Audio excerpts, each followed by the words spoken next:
Welcome back to another episode of BPL TV. I'm Liam Mucklow. Micah Gibbs. And we got a real fun one today. We set out to do a video about losing space and the correlation to pelvic tilt. Still got to talk about it, but it really became evident we need to start to talk to baseball coaches about cameras.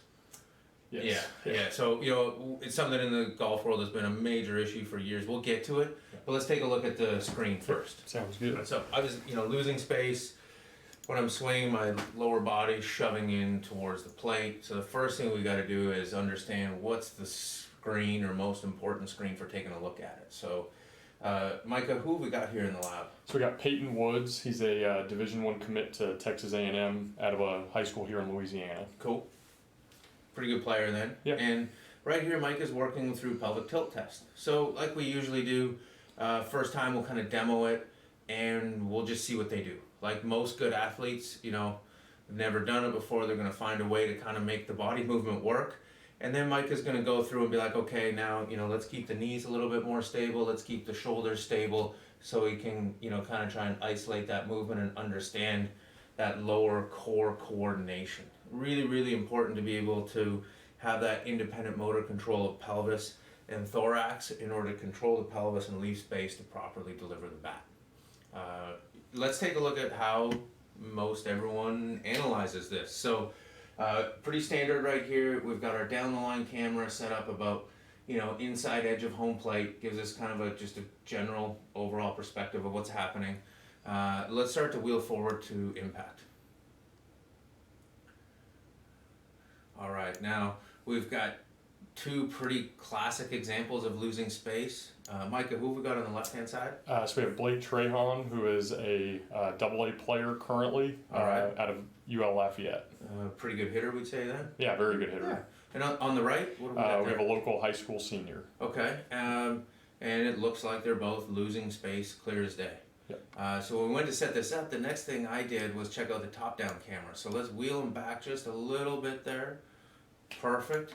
And you know what, we've got the luxury of having a top-down camera. I know not everyone out there does, but it's so effective for giving you a different perspective. So if you notice here as Michael wheels them forward, we've got that camera centered over the body because that's really all we're analyzing here. Now, wildly different picture, right? Massive, massive difference in what we're seeing.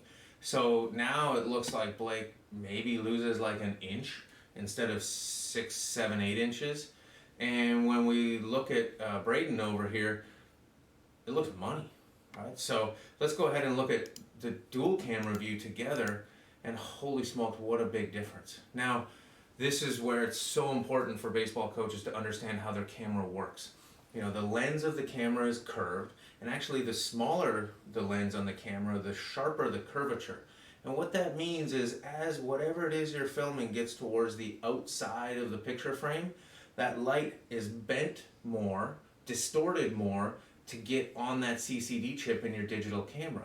So, we refer to that as parallax, right? It's misleading curvature of the image from being in the exterior of the frame. So, the lesson from today's BPL TV episode, baseball coaches, please make sure if you're using video for analysis, whatever you're analyzing, center it in the middle of the frame to reduce distortion.